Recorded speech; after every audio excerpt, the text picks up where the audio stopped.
So I'm Yana Klein. I am a primary care sports medicine fellow. For those of you who don't know, kind of the way to get into this track is I did an emergency medicine residency. They can take from multiple different specialties, including pediatrics, internal med, family med, and PM&R. And so I really loved emergency medicine, but I wanted a little bit of a twist in my career and find a niche for myself, and that's sports medicine. So this year I'm going through quite a bit of primary care sports medicine, working with the orthopedic group, covering primarily CU is our division one, covering high school, covering professional sports, and currently at the Olympic Center, which is pretty cool. You guys today. Hopefully it's pertinent. Please interrupt me at any point in time. I'm happy to answer any questions, or if something needs to be clarified, just let me know. And I'm born and raised in Denver, and so it feels good to be back for training. I did my emergency medicine residency in Chicago, so had a lot of wild trauma and interesting patient populations to serve, which was great. But definitely, you guys are most equipped with rural medicine, and so I'll do my best here, but I think I have a lot more to learn from all of you. Okay, and so I don't have any financial disclosures, still a fellow, maybe one day. And so we're going to go over some on-field emergencies with a rural twist. Objectives for today are to make sure we feel comfortable in our approach to the collapsed athlete, understand and execute the emergency action plan, utilize our resources appropriately, identify and manage some cardiac emergencies, neurological emergencies, respiratory emergencies, traumatic emergencies, and environmental emergencies on the field. This is a pretty wide array of topics in this lecture, so definitely a hodgepodge of topics, and we won't get through everything in detail, but hopefully run through some interesting cases, and then hopefully walk away slightly more confident in our leadership skills and abilities. So when we first think about sideline coverage, we have to think about what's our sideline mentality. Obviously, you don't have all the resources you need. So we think triage mentality. Can they play, not play, sick or not sick, dead or not totally dead? And so some of this also applies to any providers on scene who are figuring out, are they able to return the athlete to play? I feel like that's a little bit of a nuanced difference than deciding whether or not someone is sick or not sick, or dead or not dead, when you're out on the field and covering these emergencies. And that's kind of the difference between being a sports medicine provider versus kind of managing these acute injuries, which a lot of you guys will do out in the field. But hopefully you can build a skill set when you can return your athletes back to play. So thinking about emergent or urgent sideline situations, there's actually a lot we can address pretty acutely or kind of understand and manage. Can we even do anything about it? Yeah, there is quite a few things that we can do suddenly, and you guys see kind of the majority of it. So if you know something is urgent that might involve intermergency, these are kind of the major topics or things that you might see in an acute emergency on the sideline. Topics that I won't really get the chance to cover are highlighted in green here, but we'll kind of touch on these bolded topics throughout this lecture, and something that we can do something about pretty acutely. So first case, you're covering a high school football game. It's down to the half, and you have a football player that collapses on the field and is completely unresponsive. What's the first thing that you do? And so I feel like everyone starts off a lecture with a case, like what's the step, what's the case, what's the physical exam, what's your differential? But really the better question is, what have you done to prepare for this very moment? And so expecting the unexpected. If you were to take anything away from this lecture, I think it's really making sure you're aware of what are the potential disasters that might come when on a sideline emergency. The goal for any event coverage that you'd be doing or anything on the sideline is to hope that it's as boring as possible, that you enjoy watching the game. And that's part of that is building your emergency action plan and making sure that you're ready and prepared.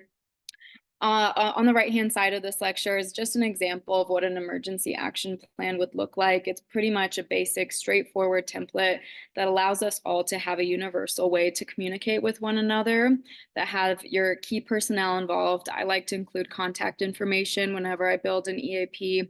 What equipment do you have available? What kind of communication do you have? Is it cell phones, walkie-talkies, things like that? What facilities are available to you, what scenarios are possible or potentially happen or are most common with the sport that you're covering. That's important to put in. Transport, so do we have a rig? Is there a hospital nearby with a chopper? Is there no available transport at all? And how long is that? And then what resources do you have available to you? And then what I like to tell people, and this is a little bit more challenging, I think, in the rural setting, but creating a practice sim for a shared mental model. This goes with making sure coaches are prepared, athletes are prepared, parents, if you get the chance, or if it's a lot of people involved in an event, you have to practice and simulate kind of potential disaster scenarios. So you feel really prepared in advance and debrief before you even, or pre-brief before the game starts. And so when we think about resources, so I don't know who all is on the call. I think it's majority EMS providers, but something I just wanted to add in there, if there's any physicians on the line too, if there's a bag, or if you're just covering a game and you are an EMS provider but don't have the rig available to you, what are kind of the main essential things that you need in your medical bag? And so AAFP and ACSM created a consensus guideline to create a comprehensive medical bag. I'm happy to put this link in the chat as well. If you ever want to look through it, just know kind of what are the essential things to bring with you, even if you're just volunteering. I think it's really helpful and kind of the main things that you need.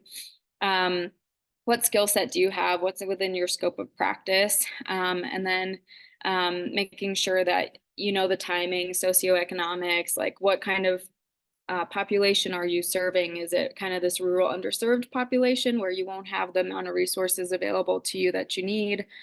Things like that. All those things are really important as they play into your building your emergency action plan. So oftentimes when you're covering any sports, you'll have an athletic trainer. Everyone's skill set is different and their background and scopes are very different. And that goes with EMS crews as well, as you very well know. National EMS standards have changed, are different all throughout, whether you be a emergency medical responder, EMT, advanced EMT, paramedic, and these are not all mandatory standards amongst different states. And so that's something that is important to know, what's within people's scope of practice. Where I think this will be really important to know, where's the nearest hospital system and access to care. I've been very lucky in that I've been training in urban, more so urban environments, but when I'm covering the marathon or an ultra marathon that's out in Leadville or somewhere in rural areas, where's my nearest hospital and who are the EMS crews I need to touch base with and let them know an event is happening. And knowing kind of who your providers are on staff and knowing the athletic trainers or medical directors, that'll be really important. And then again, what do you have available to you?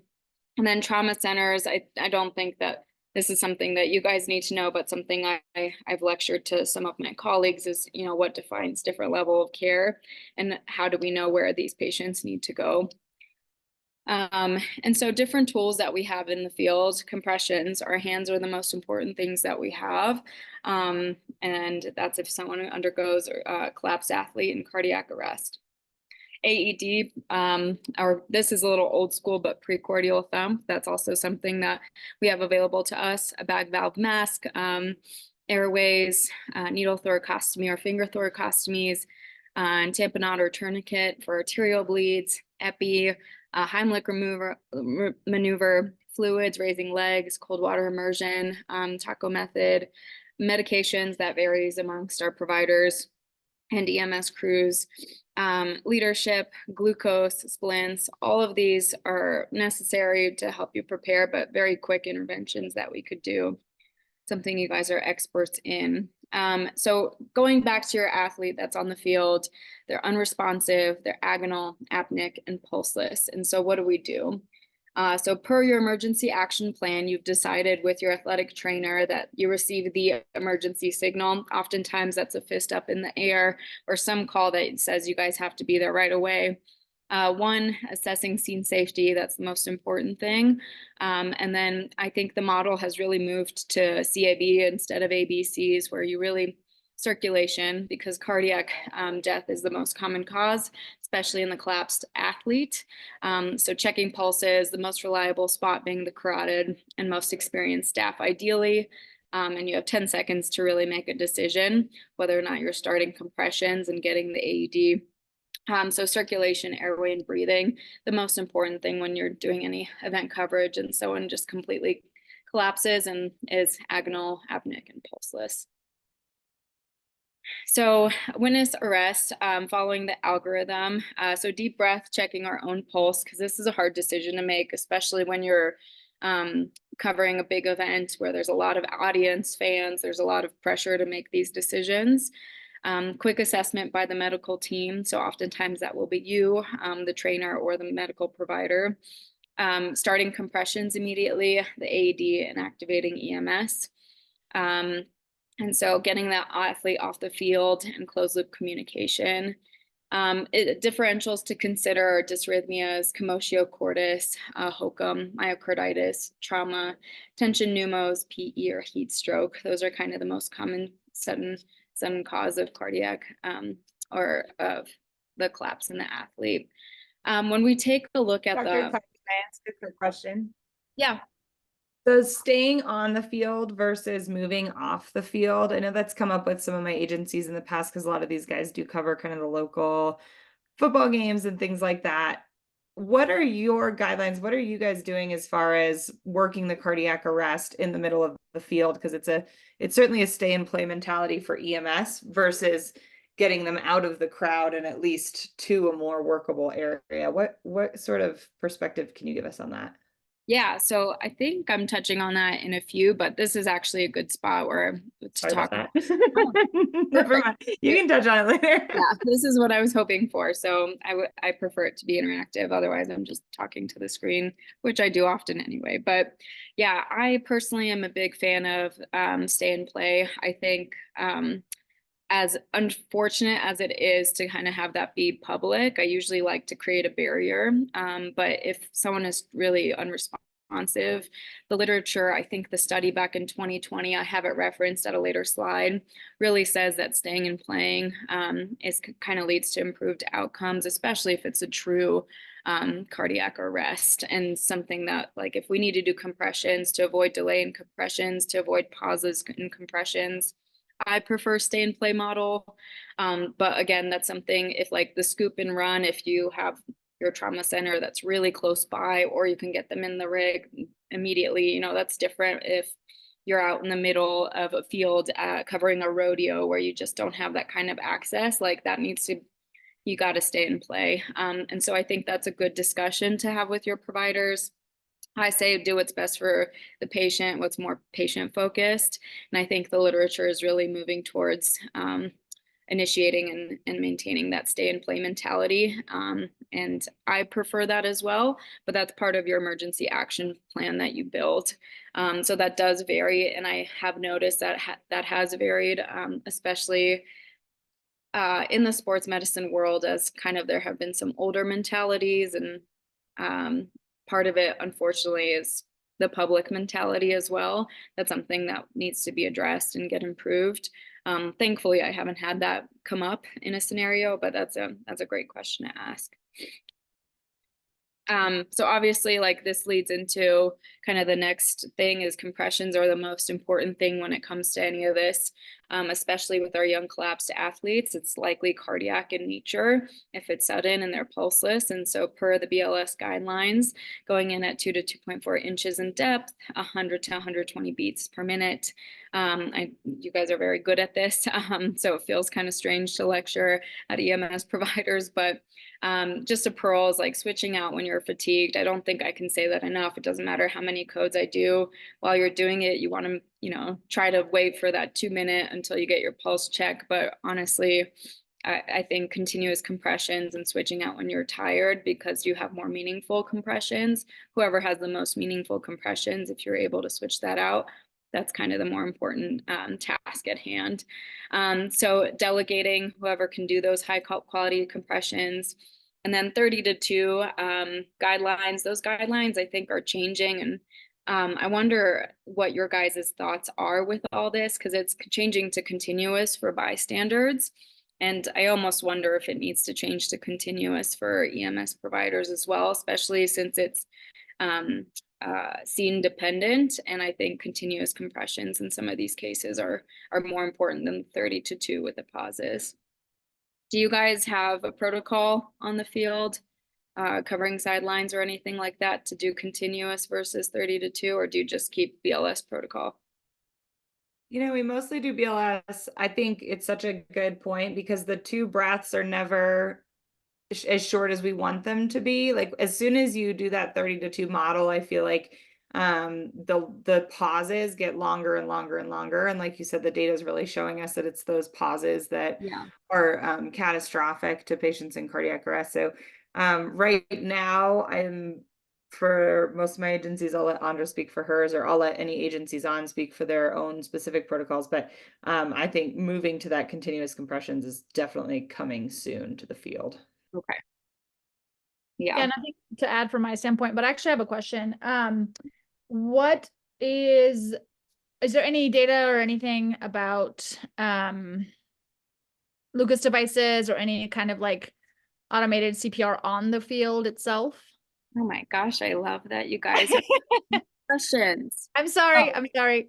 No, this is exactly what I want. So stay and play, scoop and run. So this is the journal. We'll talk about that in just a second, but this is the journal article in JAMA that was the Association of Intra-Arrest Transport versus Continued On-Scene Resuscitation with Survival to Hospital Discharge amongst patients with out-of-hospital cardiac arrest.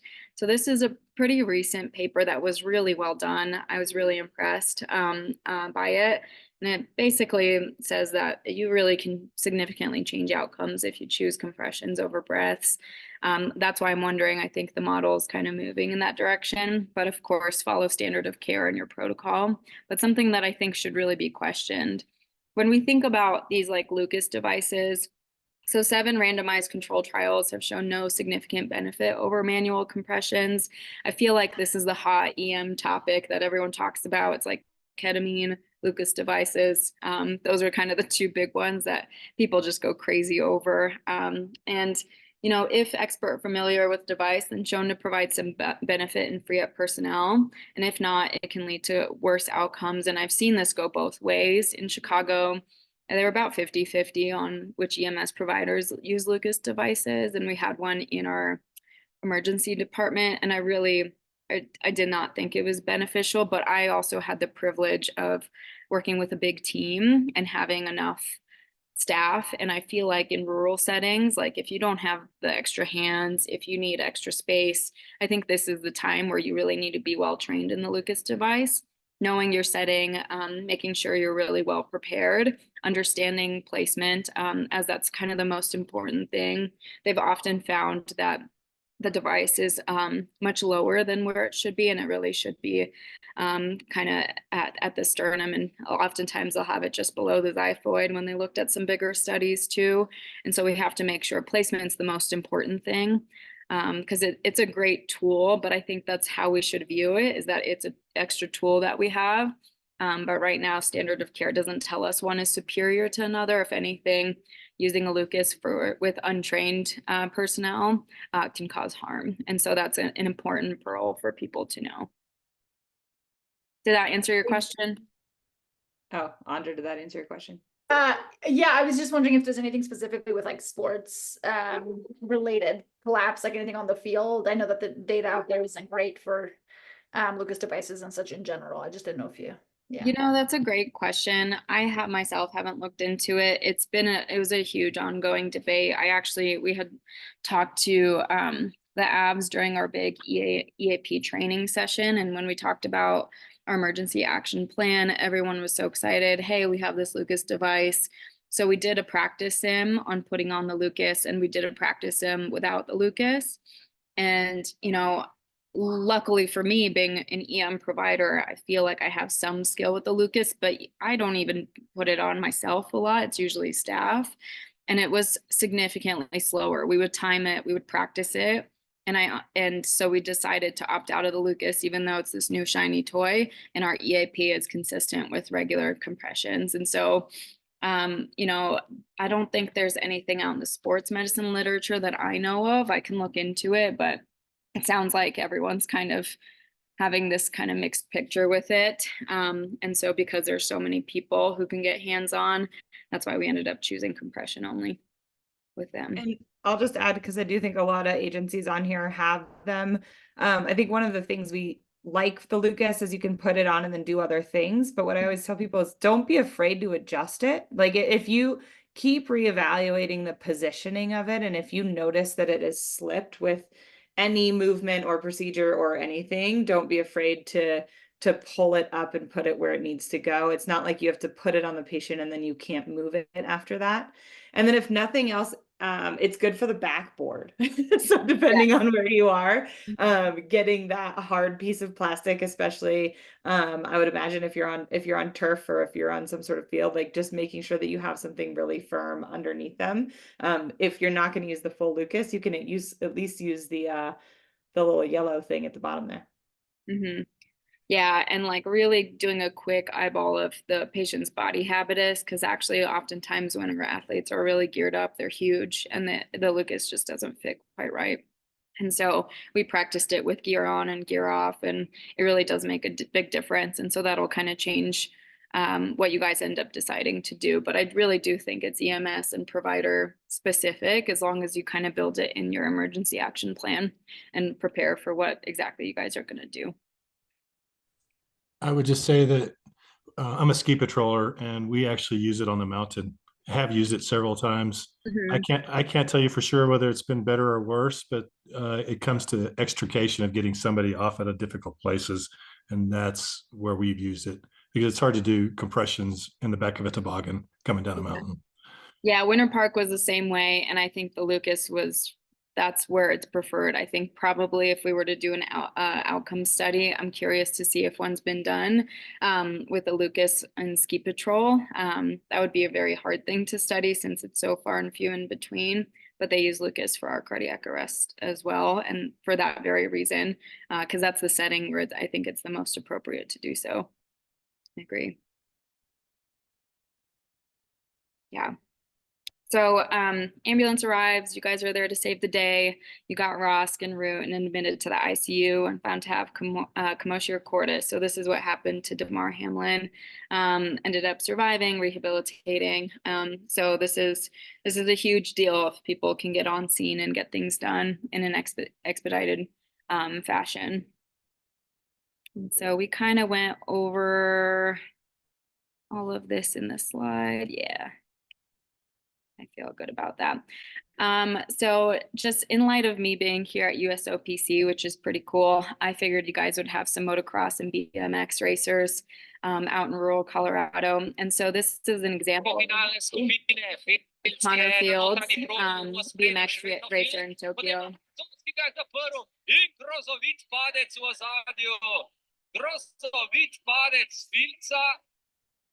So he had a pretty major accident in Tokyo Olympics of 2020, one that caused a lot of debate amongst our sports medicine providers, given the delay in his care, and ended up having a pretty significant head bleed, not violating HIPAA. This is all public information, but something that does happen and something we never want to see. So when we think about the collapsed athlete with pulses, but obtunded, potentially seizing, altered, we think about these neurological emergencies. So our differential includes traumatic brain injury, grand mal seizures, neurogenic shock, unstable spinal injury resulting in neurological compromise.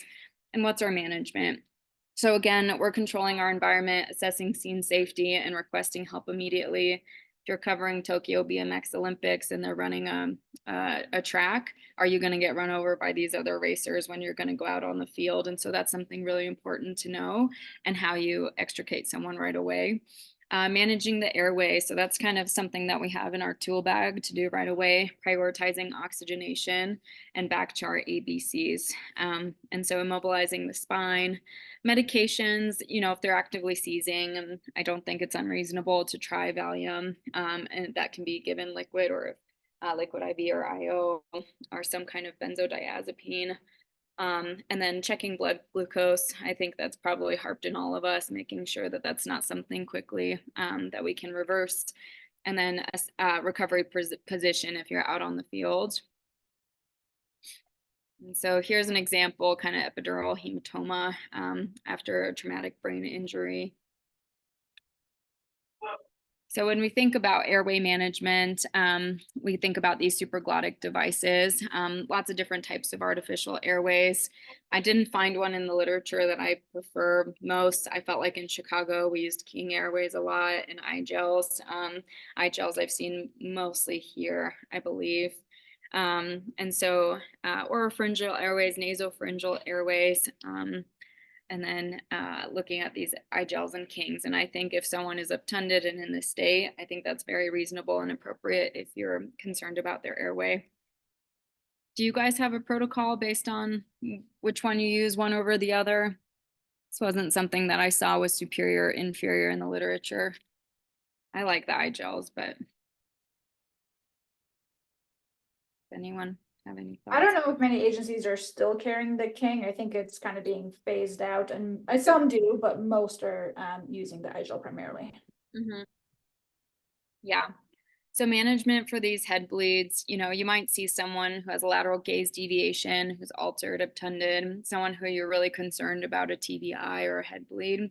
These guys, likely if you suspect an epidural hematoma, hopefully they just have a concussion, but, we can often assess whether or not they're in bad shape. They'll ultimately need surgical intervention for decompression. And this is something I think is really important to know as you're on the field. This is something that's really important to relay to your provider, saying, hey, I'm really concerned about a head bleed. Does that change maybe where the nearest hospital is? No, but it changes your conversation with the provider and what are the next steps that need to be done and how do we expedite care as fast as possible. Even if you're wrong, I think this is a good way to suspect you have a blown pupil, you have lateral gaze deviation, you have evidence of a huge traumatic brain bleed. How are you going to discuss this with your providers? And it makes a really big difference to have them prepare for this very moment while they're in the ER or directing them and calling neurosurgery right away if they're available. So elevating the head of the bed, mannitol and hypertonic. So this, again, is a very controversial topic, one that I feel like is very neurosurgeon specific and very controversial in the literature. Most providers will like one or the other. I would just follow your own protocol. And I don't think that you guys provide this in the rig, but something worth considering. If you're kind of talking to a provider in the field and you have multiple hours until you get to the next place or you're stuck somewhere in the middle of nowhere and need help. Supportive care, so managing their vitals, seizures, supportive meds, things like that. And then ultimately needing the surgical team. There have been a few cases. I've seen one in the pediatric literature. I've seen them done in the ER under neurosurgery care, but doing emergency burr holes, that's not something that I believe EMS does in the field. It's something that we rarely do as EM providers. But I have seen it in the literature and case-based after discussing with surgery, and using an IO has been somewhat successful in these case-based studies and trying to drain the hematoma. Is that something that can be done ever if you're out in rural? No, not if you want to keep your license. Yeah. You can do anything once. Yeah. Yeah, I've seen, I think it was in Ohio was a rural case where they did this IO, the emergency burr hole, but that was an EM provider that did it. And it's still very rare for us to do.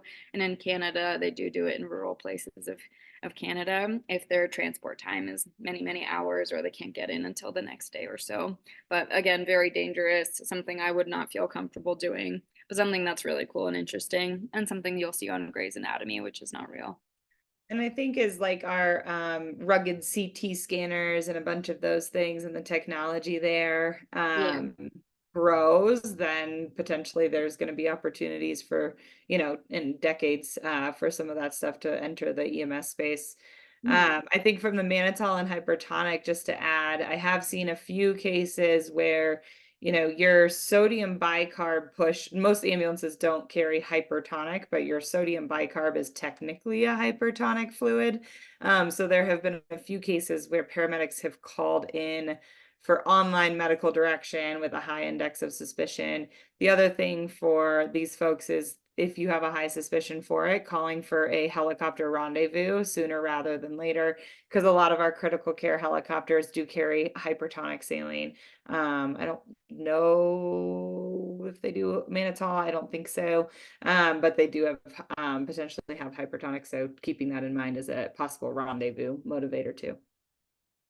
Yeah, and someone asked, I found it difficult to ensure head of the bed is elevated when spinal precautions have been taken and they are immobilized on a board. Any tips or considerations when trying to do this? I think that's a great question. And a lot of this is because my lack of experience being in the rig. And so I think, if you can put them in Trendelenburg, and then potentially like a potential wedge.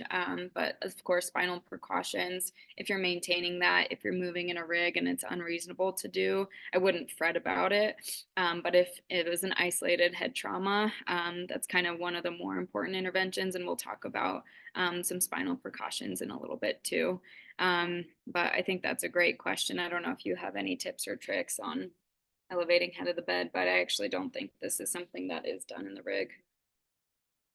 And the nice thing is we've really moved away from like full spinal precautions on every patient where it's like the hard backboard and the spider straps. So if you know the mechanism and you have a lower suspicion that there's like a T or an L spine problem, a C collar in 30 degrees is acceptable. Like if it was all head and neck trauma, it's okay, to be able to do a C collar in 30 degrees instead of everybody is completely flat and spider sharp. Now, if they're completely unresponsive and you find them at the bottom of a mountain or a hill, that's a different story. But what's going to kill them first is going to be the significant increase in their ICP. So I would, as in my role from the med director side, would say worst case scenario, just put them in a C collar, keep them as rotationally limited as you can, and elevate the head of the bed.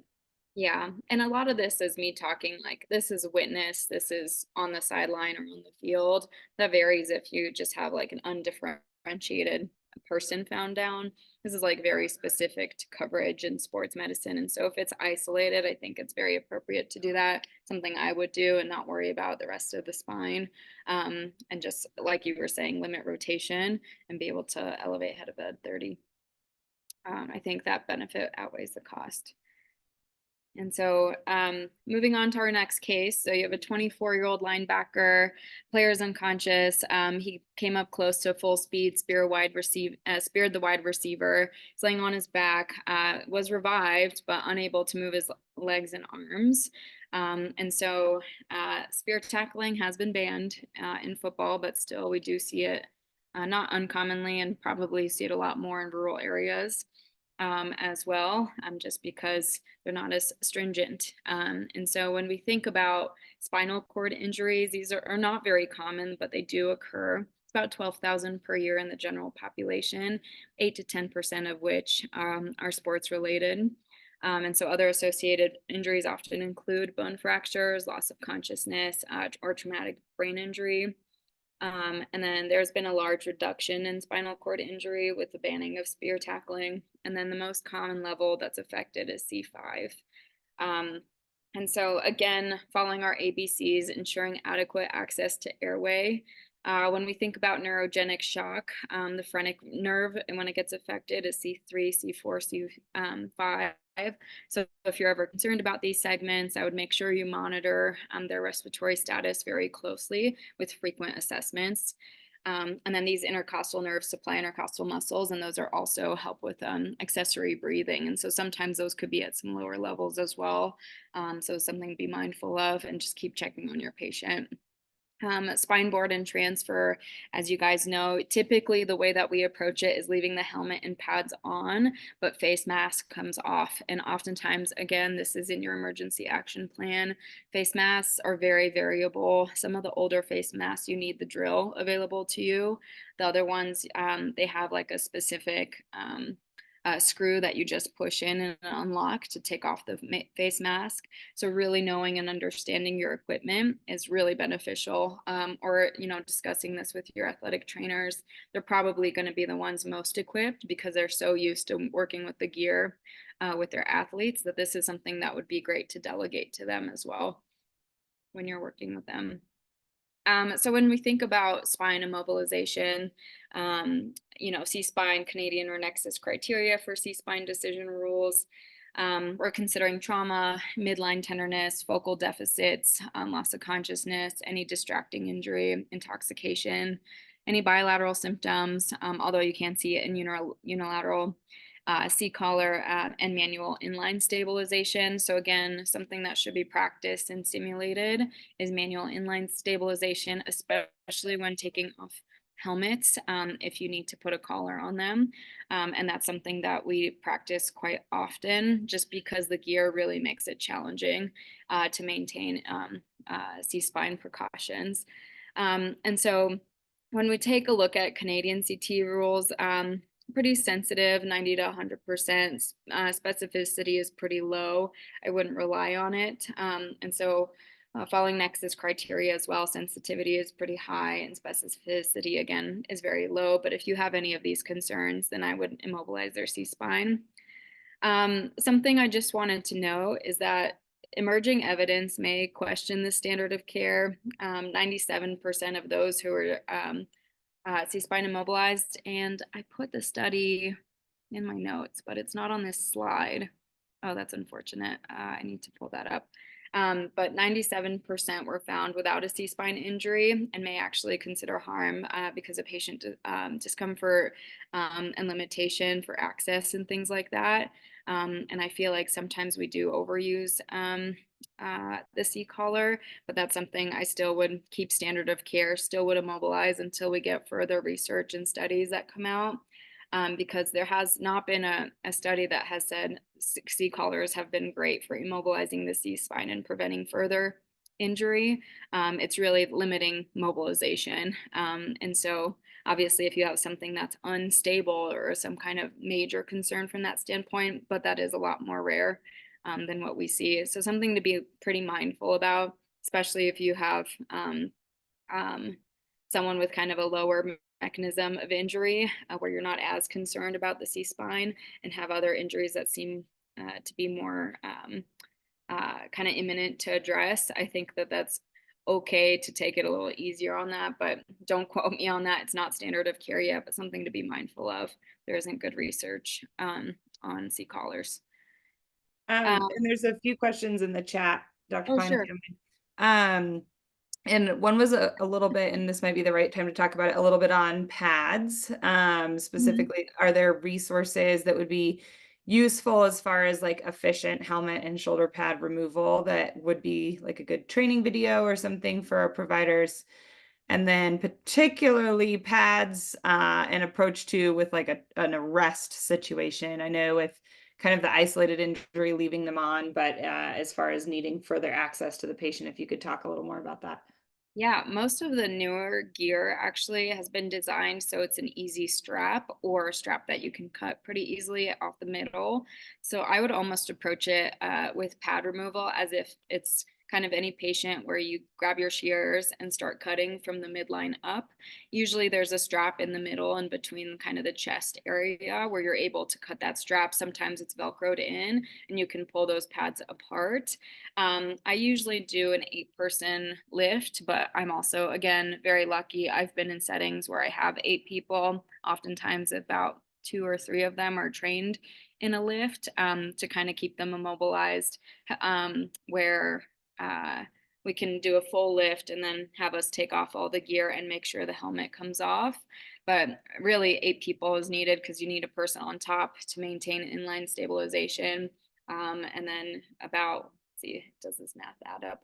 3 and 3 on each side, and then one at the head of the head of the patient to maintain C-spine as well, and to switch out your hands. There are quite a few videos online. I think the issue oftentimes about lecturing with these is, unless it's sport specific, it's kind of hard to do kind of an adequate kind of education session, because like for our Jefferson County high school kids, they had really old crappy gear a couple years ago. They're public school, they're underserved, they're not very well funded. And so that their gear is actually much harder to take off, requires a screwdriver, requires kind of stronger shears to cut the pads, but usually you can do that with that strap in the middle. Whereas like Cherry Creek School District, it's pretty easy. They have really nice straps and Velcro and things like that. And so I think knowing the sport and knowing kind of what you'll be covering will be important. But there's a lot of videos online that you can just look up for pad removal and things like that. Everyone's practice is a little bit different, but I like to cut through straight in the middle, make it as easy as possible for myself. And then often it's that 8-person lift that I find to be the most helpful, especially if we need to roll them and they're face down as well. Do you guys do you guys know what an 8-person lift is? I don't know if that's something that is often taught. I can picture it. I imagine it's I can, and we can get some videos out to because we'll have everyone's email, so we can send some resources out. I think that's such a good point though, like getting for the folks on the call, like, you know, go to your local high school and look at what their equipment is that they're using, and work with their sports teams and figure out what it is that you're going to be dealing with before you're covering the event. And Becky, yeah, you may not have 8 people, and that is very, very true. Yeah, and that's when you do the role. Yeah, and I didn't realize I mean, I'm so used to doing the role but that was in the ER that I did that. And then really on the field with all that gear, the more people that you have that you can coach, the better. You can even grab a couple bystanders if it helps you, because it really makes a big difference when you're working with these, especially if they're like 200-300 pound pure muscle mass geared up athletes. That's when it gets a lot more challenging. But I agree, you may not have 8 people. I like Dr. Farkas's note on a lot of folks from my agencies have heard me go on this soapbox for the C-collar. I don't have the energy to go on my soapbox, but I think that's yeah, a lot of these practices are variable, so it's kind of hard to tell you, you know, this is the right way. There is no right way. But talking to your athletic trainer, especially like for every event, there should be some kind of debrief that you have in advance before the game starts. So a lot of people, it's 30 minutes before tournament start time, things like that, where you talk to EMS. I think it's great. Like oftentimes they're really short and sweet, but for new EMS providers, we'll be like, oh, do you want to take a look at the gear, or do you want to ask a couple questions? This is what we use. I think that's really appropriate, if not very reasonable to do. I prefer that they do that. And it's something I think people get a little bit lazy about, myself included, after we get to know them pretty well. But that won't be the case for a lot of rural providers. You don't know what team you're covering. You don't know what gear motocross uses. I don't. And so it's something I would need to ask in advance, because it will really make things a lot faster for you when you're responding right away. So when we look at emergent complications of spinal cord injury, biggest one being neurogenic shock. So anything above T6, you can lose your sympathetic tone, leading to unregulated parasympathetic tone. And so that will cause hypotension and bradycardia. So those are kind of major signs to look out for if you're concerned for neurogenic shock in the setting of a spinal cord injury. You can consider push dose pressors in a pre-hospital setting, since you have epi on hand. And then depending on kind of what your rig carries, that's something that I think is really reasonable to speak with your medical director about. And recognizing this is really key. So especially when they're hypotensive and bradycardic, I would perk up a bit and make you question kind of what's going on. So another dispatch call you get from a farm to a farm from a parent who's concerned about their 10-year-old child who was found playing outside with his friend. Again, this isn't, and we see this actually in a lot of soccer tournaments and things like this, but I think it's just really important. You get on the scene, you see someone's tachypnic with a respiratory rate of 40, difficulty conversing, oxygenating 87% on room air, tachycardic with a heart rate about 140s, and hypotensive at 88 over 52. You see the kid is swollen, has urticaria, kind of has what you suspect is anaphylaxis, and that's really kind of multi-systemic change. At least two organ systems need to be affected, and that includes like both. I don't know. Thank you. Okay, 2 organs need involved. That includes vomiting and urticaria. It doesn't necessarily mean it's just airway compromise. I think that's a really important pearl to know, that if you see, someone is itchy, has got stung by a bee, not even sure, but a child playing outside who looks like is starting to swell up, maybe having some vomiting with a rash, but airway is intact. Those are 2 organ systems. And so those are indications for epinephrine. And so if any of the following are compromised, whether it be airway, breathing, circulation, or those 2 organs, I think that's a great indication to pull out the EpiPen and manage the anaphylaxis. Epi IM is 1 to 1,000. Just a refresher, 0.3 milligram is the EpiPen dose and 0.15 milligram is the Epi Junior pen. And so, oh goodness, sorry guys.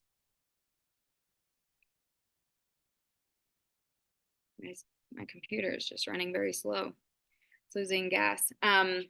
So is this patient in peri-arrest? So the critical care literature actually kind of changed some of these guidelines. I don't know if EMS is doing it, but it's something I think is really important to know.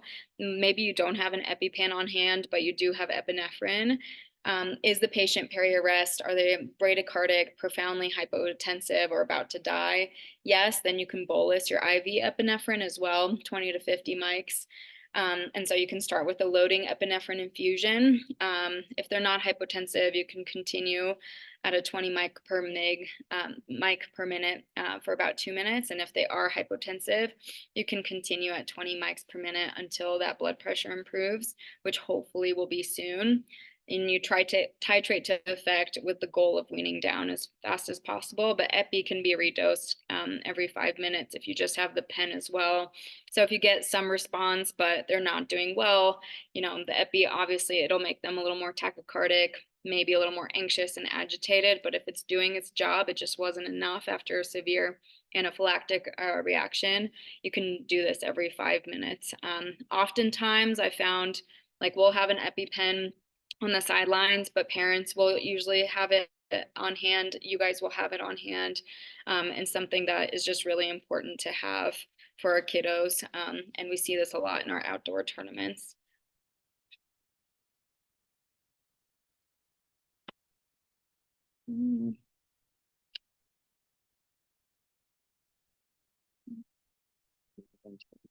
Good. So collapsed athlete. Now we're moving to respiratory emergencies. So pony up. Hang in there with me, guys. He needs points desperately, and 64 points even for him right now. So this is a rodeo athlete. Catburger, JR shot, Dallas shot. Watch this right here. Now, right about this point, you can see Ty Posabon getting leaned back. Look at this. Oh. Both feet of that bull on each. So we have a 23-year-old male. He's competing at the rodeo and gets stomped on his chest by a bull. This is actually one of the most common injuries seen in rodeo, head injuries and getting kind of blunt chest wall trauma after getting stomped on a bull. Why people do this, I don't know, but it's a pretty amazing sport, and these athletes are tough.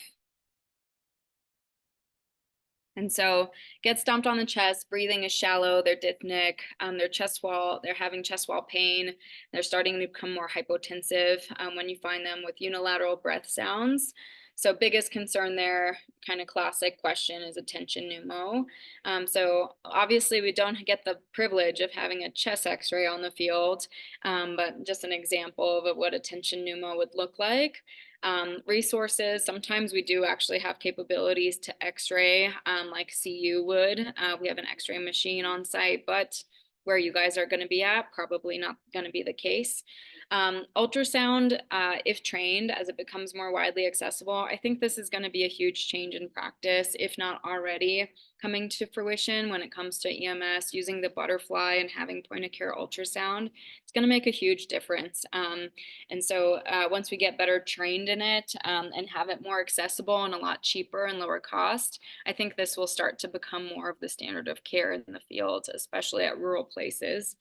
You can have needle thoracotomy on site or finger thoracostomy and oxygen. So when we think about thoracostomy, success rate with traditional needle decompression is 16%, and that's pretty horrible. When we think about kind of the classic positions historically that we've put in kind of needle or angiocath, it's kind of in the prior to about 5-10 years ago, it was kind of classically taught to go mid-clavicular, the second intercostal space. But I think that practice is really changing to moving it to the anterior axillary line between the 4th and 5th intercostal space, as success rate is tremendously higher with the angiocath. At that depth because of the chest wall thickness and because the failure rate has just been so high at the mid-clavicular line. And that often gets exchanged for a chest tube anyways at that site. So if it's effective, it's also a good landmark, I think, for providers moving forward. And so I think that that's a pretty practice-changing study that's been done. When we take a look at the ultrasound, I'll show you kind of a brief butterfly clip of this because I feel like I'm not endorsed by Butterfly by any means, but that's kind of going to be the more common point of care, accessible and portable ultrasound that is used. That may be cheaper moving forward. And so when we think about looking at ultrasound, on the left-hand side of this image is what a normal lung would look at, and then on the right-hand side is what a pneumothorax looks like. It's really hard to see if it's not in real time, but those arrows that are pointing horizontally are looking at that pleural line. And then you change your setting to what we call M mode to see if you have any lung motion. And we call this a kind of a classic beach sign or seashore sign. So we're looking at kind of the beach and the sky, whereas no motion, it looks like a barcode or what they call the stratosphere sign. And that's where it really just looks like a barcode when you're not seeing any motion of the chest wall and throwing that M mode marker on. So here's kind of a brief clip Indicator on how to patient's head. approach an ultrasound. When we do that, we're going to land on rib, and we'll see that hyperechoic line with shadowing deep to it, indicating that we're looking at the bony cortex of a rib. And just below the rib, we get a horizontal hyperechoic or bright line that's sliding left and right on the screen that represents the two layers of the pleura, the visceral and parietal pleura, sliding against each other. When they slide against each other, there's no air interposed between the two layers, and we can feel confident that there's no pneumothorax present at the site we're evaluating. Now, a couple of tips. If you're having a hard time seeing lung sliding or pleural sliding, you can go ahead and decrease the depth by swiping down, decrease the gain by swiping left, and those two tips may accentuate the sliding a little bit to make it easier to notice and easier to make a diagnostic decision. The assessment for pneumothorax won't just take place at one interspace. You'll want to evaluate multiple interspaces to see if there's lung sliding present throughout the chest wall. And I think that that's just a good example. I always found it hard when I was first learning ultrasound to just look at an image and not knowing how to actually, like, where I would place my probe and what I'm actually looking at in real time. So I think that's a really quick and easy way for us to say, like, throw the ultrasound probe on, practice with it, see what normal lung looks like until you figure out what pneumothorax looks like. Are there any providers or counties that are starting to implement ultrasound in their practice on this call? Not just yet, but maybe possibly very soon. Okay. Yeah, I know Grand was talking about it, and so I didn't know if that was coming into practice with multiple places. So I think this is going to be big for you guys. Hopefully, I'm happy to forward these slides over to you guys if that becomes something that is used in your practice. So identifying and manage traumatic emergencies. So this one hits close to home. So lacerated liver, sideline, CU buff star Travis Hunter, according to multiple reports. So blunt traumatic injuries. This is what happened to one of our CU football players.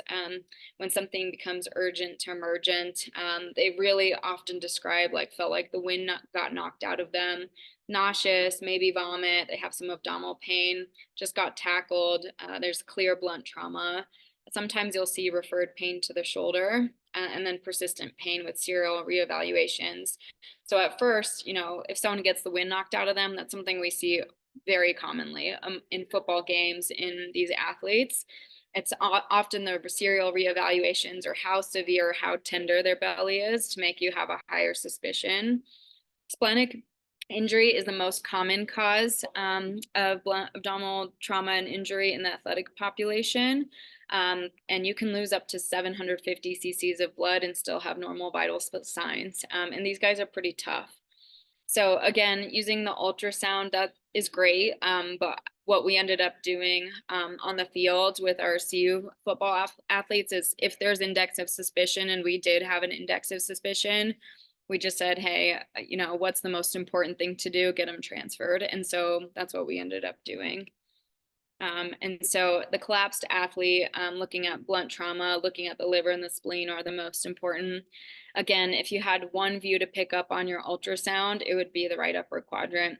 And so that's the superior aspect of the right upper paracolic gutter.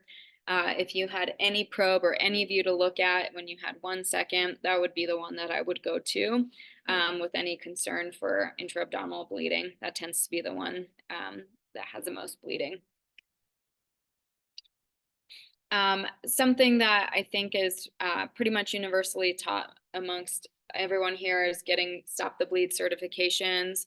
A lot of athletic trainers are moving towards doing this as well.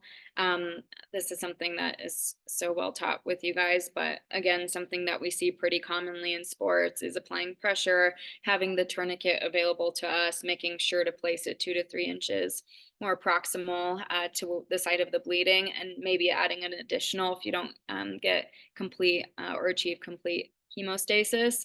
And I think part of the important thing about Stop the Bleed is not me teaching you that this, you guys already know how to do all this. It's actually you using the campaign for Stop the Bleed to educate coaches, parents, athletic trainers, even before we kind of get involved. If it's kind of a high risk sport, if it's hockey, if you guys are doing, if anyone is spearing one another, there's some wild stuff that happens. And so making sure that we're safe and teaching someone some pretty easy techniques to stop the bleed, I think is really important to do as providers, any medical provider. So big event coverage for outdoor events, environmental emergencies.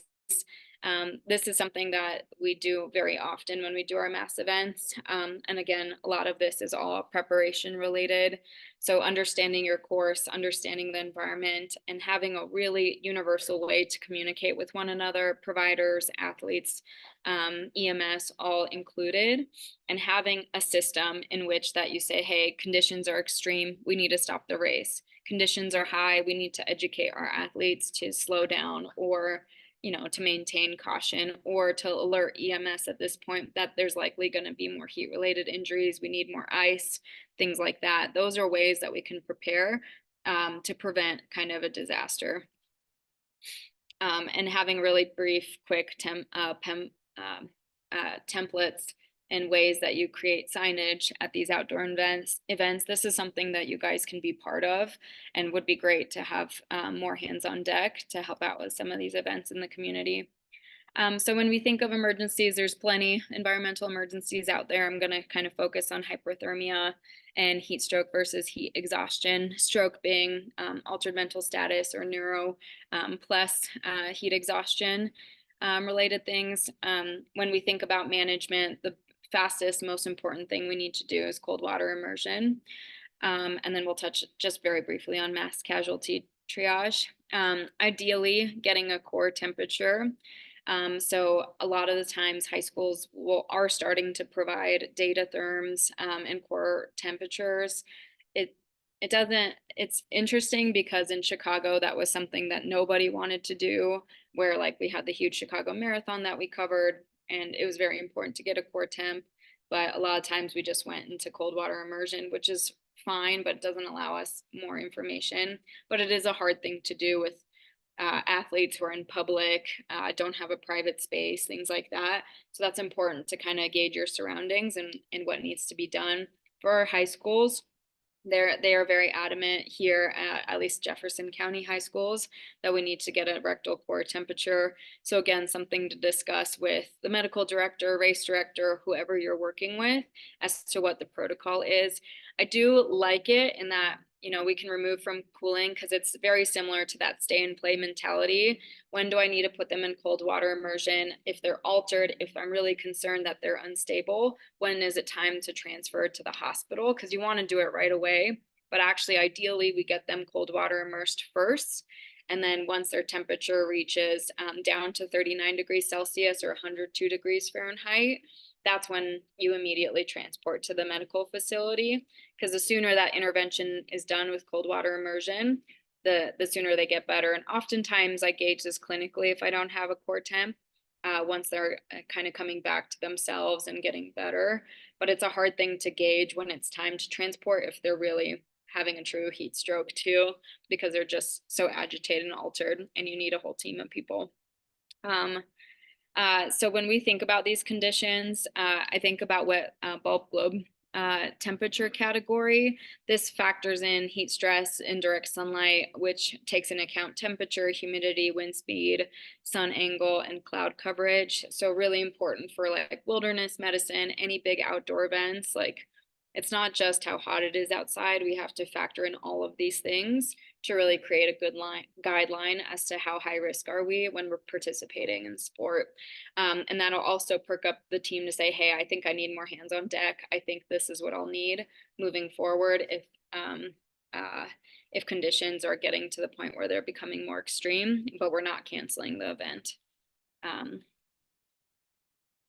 And so if you don't have an ice tub for cold water immersion, which a lot of people don't have, there's called a taco method. I don't know if any of you guys have done this before, but it's tarp assisted cooling with oscillation.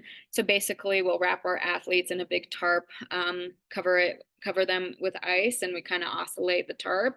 And it's a very effective model to do cold water immersion therapy after exercise induced hyperthermia, and something that's cheap, easy to do. Like just bring a tarp and some ice, and then I automatically feel safer at a race and any big outdoor event. And that's something that's really accessible to kind of the common public in general as well. Yeah. This is something that George Champus, I don't know if any of you guys know him. He's also emergency medicine trained and sports medicine trained.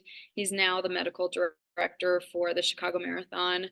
And the Chicago Marathon is second largest in the world. And he has just like this really exquisite system of building his emergency action plan and command system and command chain and working with multiple EMS services in Chicago. And I just really liked his model. And basically, I think the bottom line is simplify it. And the biggest point that I want to make is like, you're going to have, if you have any of these big events, you're going to need to know how to train medical staff or anyone who's volunteering who is not as well trained as you. And so having a really simple mental model that is shared amongst everyone, and a simple way for having someone to look at, oh, you know, I forgot what we learned in this medical orientation. I'm just a teacher, or I'm just another person. That's not the case. A lot of people can do acute interventions. And if we teach them some basic training, you can really become a leader in the field of sports medicine in some of these events. Nope. So our role extends beyond the needs of an athlete, but coach, staff, families, and colleagues. So just being part of a team in emergent situations, we need all of us together, working together. I think that's why I love sports medicine so much. I just feel like there's no hierarchy involved. It just feels like you're part of the team itself. It's why I love this gig. And so, yeah, if you have any more questions, here's the QR code, or any concerns, anything else you wanted to bring up. For the hyperthermia one, because I think this has been coming up more and more with the stay and play and get them cooled. To the point, actually, we were doing a training a couple years back with the athletic trainers, with some paramedics and the athletic trainers, and there was like a screaming match about like, no, I'm picking this patient up and taking them to the hospital, and the trainers were like, no, they're my patient, we're keeping them in the bath.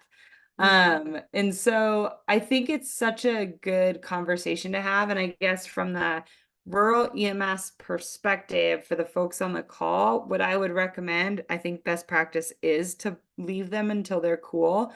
I would probably get your medical director on the horn about it, because your scene time is going to be wild, right? Because how long, Dr. Klein, does it? I mean, I know it depends on where they're starting and where you're getting to, but like, what's the fastest that someone could be cooled to an appropriate level? And then I feel like with Chicago Marathon, I think I saw a number of athletes, and those that were truly altered, and I was worried about heat stroke over heat exhaustion, that those took 30 plus minutes, and it felt like hours. But I think probably it's 20 to 30 for them to get cooled to a point where I felt like they were more stable. But again, those didn't have all temperatures. Our protocol was at 102 degrees Fahrenheit, and I think that that's pretty standard amongst the literature. You can debate that. I think that's a good conversation to have. If your transport time is over a couple hours, I probably would go even lower, down to about 100, and then remove them. But again, that's something I think that it takes a while. I think you go down a degree every, I want to say, few minutes, but I'll have to look up that study again. But it takes more time than you really feel like. And when they look unstable, obviously it's very concerning and they need to be transferred right away. But that cold water immersion is kind of the biggest game changer in their outcomes. And then do you think for the most part, like we're waiting to call, like if you're doing this as an event medicine provider, which I think a lot of our EMTs and paramedics will sometimes work events where they don't necessarily have a rig on scene.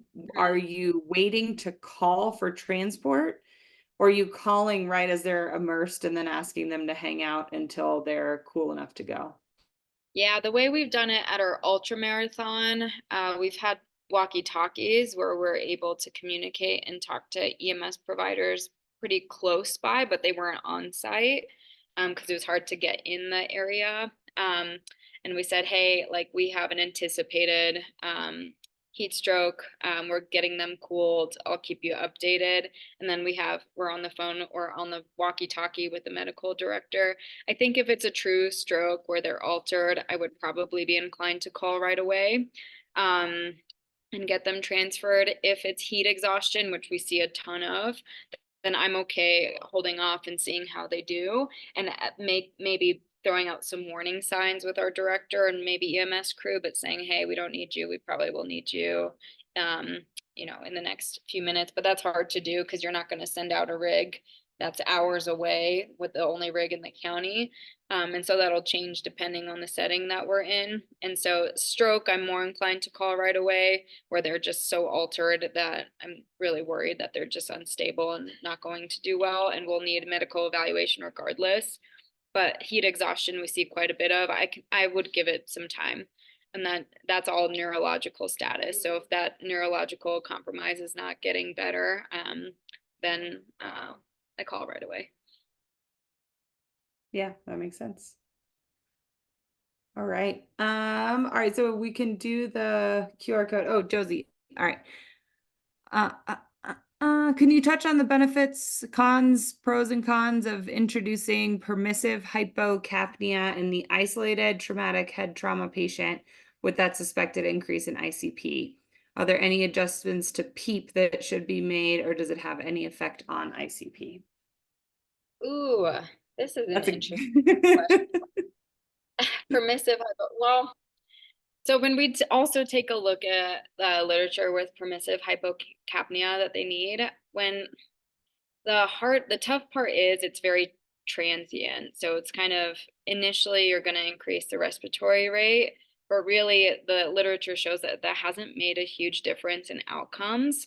If anything, you don't want to leave them there. And, you know, that's a great question. In residency, this is where I felt most up to date on those guidelines, and that was about a year ago. And it's something that we did very transiently, like right after we intubated our head bleeds, but then kind of went back to our normal setting. So I probably, in the field, I wouldn't worry too much about it because the literature has not, that I'm aware of, has not been proven to change outcomes. And if anything, you have to really monitor the ventilator because you only want it very transient permissive hypocapnia. I don't know if you probably are closer to this. I feel a little rusty, but that was my understanding.